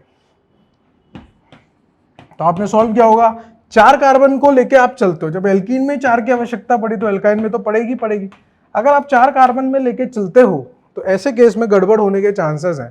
भाई आप सीधी श्रृंखला तो 4 कार्बन की बना सकते हो, लेकिन आप जब इस 3 कार्बन की श्रृंखला को बनाने जाओगे तो यहाँ पे इस कार्बन की संयोजकता 5 हो जाएगी, जो कि संभव नहीं है। इसका मतलब 4 कार्बन से काम चलने वाला नहीं है। हमें कितने कार्बन लेने पड़ेंगे? 5 कार्बन लेने पड़ेंगे। तो इसको हटा देते हैं, 5 कार्बन से शुरुआत करेंगे। 5 कार्बन के लिए क्या करना पड़ेगा? इस तरह से हम लोग 5 कार्बन की मुख्य कार्बन श्रृंखला ले सकते हैं सीधी सीधी, और क्या कर सकते हैं? यहाँ पर प्रतिस्थापी लगा सकते हैं। अब आप यहाँ पे ध्यान से देखोगे तो ये तो 5 कार्बन की मुख्य कार्बन श्रृंखला हो गई और ये 4 कार्बन की मुख्य कार्बन श्रृंखला हो गई। दोनों में कार्बन की संख्या 5 है, दोनों एल्काइन है, और न्यूनतम कितने कार्बन आवश्यक है एल्काइन को श्रृंखला समावता दर्शाने के लिए? तो कितने कार्बन चाहिए? 5 कार्बन चाहिए। समझ में आती बात? कितने कार्बन चाहिए? 5 कार्बन चाहिए। पोज करके इसको नोट डाउन कर लो। अब इन्हीं सवालों को मैं चेंज कर रहा हूँ, दोबारा नहीं लिखूंगा। मेरे पास एक कला है कि मैं यहाँ से इसको ऐसे मिटा सकता हूँ। आपने लिख लिया होगा पोज करके, मैं इसको ऐसे मिटा सकता हूँ। क्वेश्चन नंबर मैं चेंज कर रहा हूँ यहाँ पर, और यहाँ से CI को हटा रहा हूँ, और क्वेश्चन मेरा क्या चेंज हो जाएगा? 4 नंबर, 5 नंबर और 6 नंबर, और यहाँ पर क्या हो जाएगा? PI, स्थिति समावेगी। ठीक है। अब एल्केन में स्थिति समावेगी दर्शाने के लिए न्यूनतम कितने कार्बन आवश्यक है, एल्कीन में कितने आवश्यक है और एल्काइन में कितना आवश्यक है, ये आपको बताना है। जिस तरह से हमने कॉन्सेप्चुअली इसको अप्लाई किया था किसके अंदर? श्रृंखला समावता के अंदर, उसी तरह से आपको स्थिति समावता के अंदर भी अप्लाई करना है। आपको न्यूनतम कार्बन लेके चलना है और उसके बाद ट्राई करते रहना है हिट एंड ट्रायल मेथड से कि कितने कार्बनों पे आप स्थिति समावता दर्शाने के लिए उपलब्ध है हमारे पास, है ना। तो आपने 4th वाला ट्राई किया होगा। यहाँ पे 2 कार्बन लोगे तो कोई फायदा नहीं है, 3 लोगे तब भी फायदा नहीं है, 4 लोगे तब भी फायदा नहीं है, 5 लोगे तब आपको कुछ ऐसा लगता है कि यहाँ पे स्थिति समावता हो सकता है। लेकिन आप उस केस में भी आप ऐसे देखोगे ना तो 5 को आप इस तरह से रख सकते हो। यहाँ पे भी 4 कार्बन की मुख्य कार्बन श्रृंखला, 4 कार्बन की, लेकिन दूसरे नंबर पे प्रतिस्थापी, यहाँ पर भी दूसरे नंबर पे प्रतिस्थापी। तो 5 कार्बन में भी हमारा कुछ नहीं हो पा रहा। तो ऐसे केस में हमें क्या करना पड़ता है? 6 कार्बन लेने पड़ते हैं। अब 6 कार्बन लेते ही हमारा फायदा हो गया। यहाँ पर 1 2 3 4 5, यहाँ पर 1 2 3 4 5, 5 कार्बन की तो मुख्य कार्बन श्रृंखला हो गई। यहाँ पे 3 नंबर पे प्रतिस्थापी, यहाँ पे 2 नंबर पे प्रतिस्थापी, यानी कि एल्केन में दर्शाने के लिए कितने की जरूरत है? 6 कार्बन की जरूरत है। एल्कीन एल्काइन में ट्राई करके देखो। तो एल्कीन में ट्राई किया होगा, 3 कार्बन से कुछ नहीं होने वाला, कम से कम 4 कार्बन चाहिए। और वो 4 कार्बन इसलिए चाहिए क्योंकि आप पहली स्थिति पे यहाँ पे द्विबंध लगा सकते हो और यहाँ पर आप दूसरी स्थिति पे द्विबंध लगा सकते हो। भाई जरूरी तो ना प्रतिस्थापी की स्थिति बदले, बहुबंध की स्थिति भी तो बदल सकती है। स्थिति समावेगी में मैंने आपको सिखाया कि क्रियात्मक समूह, बहुबंध या प्रतिस्थापी में से किसी की भी स्थिति आप बदल लो तो आपका क्या बन जाता है? स्थिति समावेगी बन जाता है। तो यहाँ पे न्यूनतम कितने कार्बन आवश्यक है? 4 कार्बन आवश्यक है। और जैसे ही आपने 5वां वाला सवाल किया होगा तो 6ठे वाले सवाल की अपने आप ट्रिक मिल जाती है। क्यों? क्योंकि यहाँ पे आप त्रिबंध लगा दो और यहाँ पर भी त्रिबंध लगा दो। तो यहाँ पर भी कितने कार्बन की आवश्यकता है? 4 कार्बन की आवश्यकता है स्थिति समावता दर्शाने के लिए। ये था आपका स्थिति समावेगी। तो हम लोगों ने श्रृंखला समावता क्या होता है वो देख लिया, स्थिति समावता क्या होता है वो देख लिया। बहुत सिंपल है कि नहीं है? लल्लू लल्लू एकदम। अब बात करते हैं हम लोग नेक्स्ट क्रियात्मक समूह समावेगी।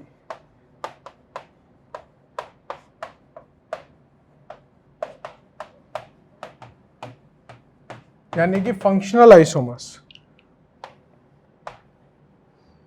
इंग्लिश में क्या बोलते हैं? Functional isomers. परिभाषा क्या होगी? पीछे समावेगी लग रहा है, आदि परिभाषा हमें पता ही है, 2 या 2 से अधिक भिन्न यौगिक जिनका अनुसूत्र समान होता है, लेकिन जिनका क्रियात्मक समूह भिन्न होगा उसे क्या बोल दिया जाएगा? क्रियात्मक समूह समावेगी बोल दिया जाएगा। तो परिभाषा हमारे लिए क्या हो जाएगी बेटा? बहुत सिंपल सी है, आधी परिभाषा तो वही हो जाएगी कि दो या दो से अधिक भिन्न यौगिक जिनका अणुसूत्र समान होता है लेकिन या किंतु क्रियात्मक समूह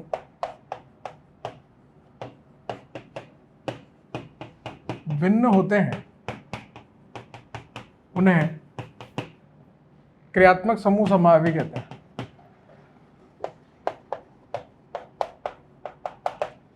क्या कहेंगे? उनको क्रियात्मक समूह समावि कहेंगे। अब ऐसे कौन कौन से उदाहरण हो सकते हैं? तो यहाँ पे फिक्स पैटर्न के उदाहरण चलते हैं। जैसे मान लो अल्कोहल ईथर, अल्कोहल और ईथर एक दूसरे के क्या होंगे? क्रियात्मक समूह समावि होंगे। ध्यान रहे क्या सेम होना चाहिए? अणुसूत्र समान होना चाहिए। यौगिक भिन्न हो रहे हैं, और भिन्न किस कारण से हो रहे हैं? क्योंकि उनमें क्रियात्मक समूह कैसे आ रहे हैं बेटा? भिन्न आ रहे हैं। अब देखो कैसे कैसे हो सकते हैं। मैंने यहाँ पे अल्कोहल लिखा CH3CH2OH, यहाँ पर मैंने ईथर लिखा CH3OCH3। ये उदाहरण मैं शुरुआत से लेके चल रहा हूँ। मैंने आपको बोला था ये एक दूसरे के समावयवी हैं, फिर मैंने आपको ये भी बोला कि ये एक दूसरे के संरचनात्मक समावयवी हैं। अब मैं आपसे क्या बोल रहा हूँ कि ये एक दूसरे के कौन से संरचनात्मक समावयवी हैं? क्रियात्मक समूह समावयवी हैं। क्यों? क्योंकि यहाँ पे अल्कोहल है, यहाँ पे ईथर है, दोनों का अणुसूत्र समान है, दोनों में क्रियात्मक समूह भिन्न होने के कारण ये एक दूसरे के क्या होंगे? क्रियात्मक समूह समावयवी होंगे। और देखो अल्डिहाइड, कीटोन। अल्डिहाइड क्या होता है आपका? एक एग्जांपल लेके समझते हैं। ये आपका अल्डिहाइड होगा, कीटोन कैसा दिखेगा? कीटोन ऐसा दिखेगा, CH3COCH3। दोनों का अणुसूत्र चेक करो, 3 कार्बन यहाँ पर भी, 3 कार्बन यहाँ पर भी, एक द्विबंध यहाँ पर भी, एक द्विबंध यहाँ पर भी, एक ऑक्सीजन यहाँ पर भी, एक ऑक्सीजन यहाँ पर भी, पूरा का पूरा अणुसूत्र समान है। लेकिन यहाँ पर क्रियात्मक समूह अल्डिहाइड है और यहाँ पर क्रियात्मक समूह कीटोन है। दोनों के क्रियात्मक समूह अलग अलग होने के कारण ये एक दूसरे के क्या होंगे? क्रियात्मक समूह समावयवी होंगे। न्यायी भाषा में, न्यायी भाषा आ रही है? आओ इधर और देखो क्रियात्मक समूह समावयवी के और उदाहरण देखो।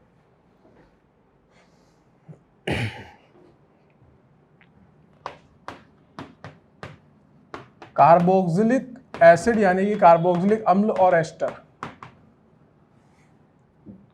मतलब जहां पर भी आपको क्या दिखे, जहां पर भी आपको इधर उधर आइटम लगा हुआ दिखे, है ना, जहां पर भी संरचना भिन्न दिखे, वो संरचना भिन्न अगर श्रृंखला की वजह से ना हो, प्रतिस्थापी की वजह से ना हो, तो उस केस में वो क्या हो जाएंगे? क्रियात्मक समूह समावयवी हो जाएंगे, है ना। जहां पर भी क्रियात्मक समूह बदलता हुआ दिखे, कोई सा भी हो वो, ठीक है।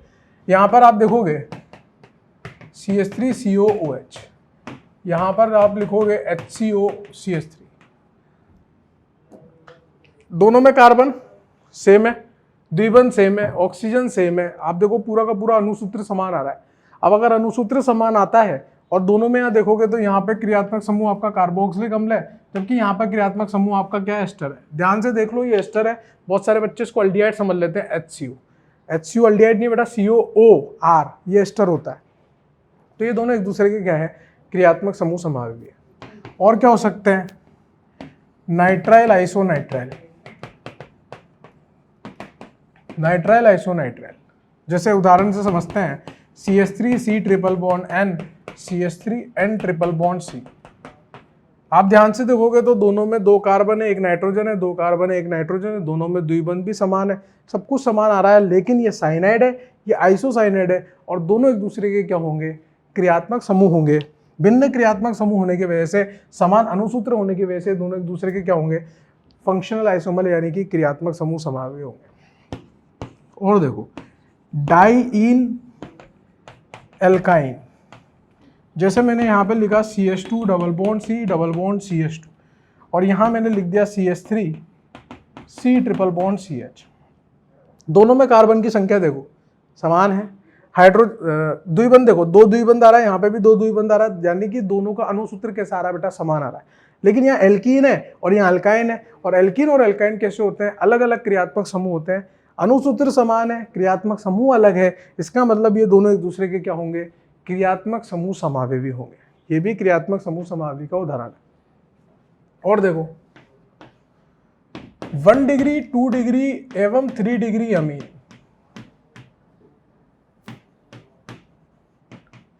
भिन्न क्रियात्मक समूह माने गए हैं। बताया था आपको पहले भी। 1 डिग्री, 2 डिग्री, 3 डिग्री अमीन को कैसा माना गया है? भिन्न क्रियात्मक समूह माना गया है। और अगर भिन्न क्रियात्मक समूह माना गया है तो अगर मैंने क्रियात्मक समूह बदला और अणुसूत्र समान रखा तो ये भी कैसे हो जाएंगे बेटा? क्रियात्मक समूह समावी हो जाएंगे। उदाहरण में देखते हैं।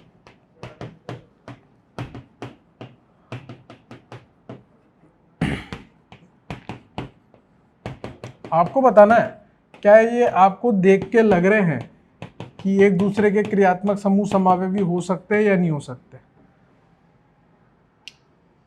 ये 1 डिग्री अमीन है, 2 डिग्री है, 3 डिग्री है, ये तो समझ में आता है। अब चेक करो क्या तीनों का अणुसूत्र समान है?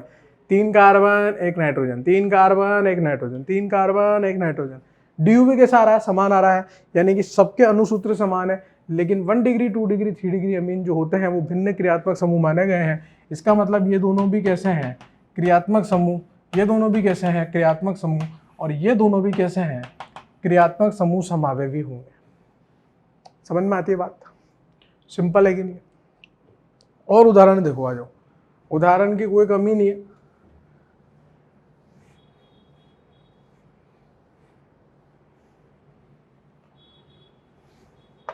जैसे अल्कोहल एवं फिनॉल,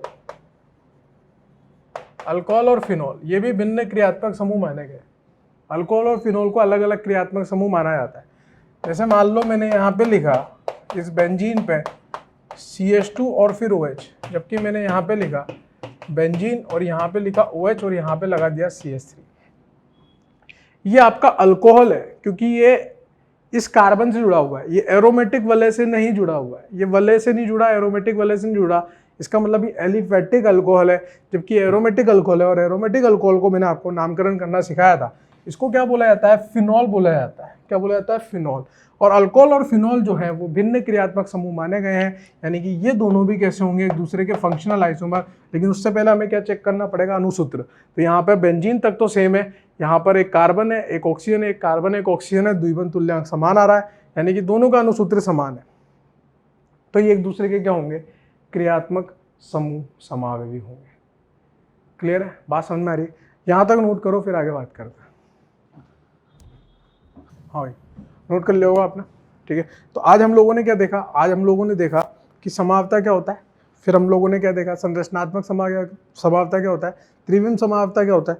फिर संरचनात्मक में हमने श्रृंखला समावता देखा। श्रृंखला समावता में क्या होता है? श्रृंखला समावता में श्रृंखला बदलती है, अणुसूत्र समान रहता है। स्थिति समावता में स्थिति बदलती है, स्थिति किस किस की बदलेगी? प्रतिस्थापी की बदलेगी, बहुबंध की बदलेगी, क्रियात्मक समूह की बदलेगी, और अणुसूत्र समान रहेगा तो उसको स्थिति समावेवी बोलेंगे। फिर हमने देखा क्रियात्मक समूह, तो उसमें क्रियात्मक समूह बदलते हैं, अणुसूत्र समान रहता है तो उसको क्या बोलेंगे हम लोग? क्रियात्मक समूह समावता। बाकी के जितने भी आइटम हैं वो हम लोग नेक्स्ट क्लास में डिस्कस करेंगे। जैसे वलय श्रृंखला हो गया, मध्यावस्था हो गया, चलावस्था हो गया। एक बार बस आप लोग NCERT से रीड करके आएंगे और इसको रिवाइज करके आएंगे। NCERT से पढ़ के आएंगे और इसको रिवाइज करके आएंगे। NCERT 11वीं क्लास की NCERT में आपको मिल जाएगा, ठीक है। Thank you so much.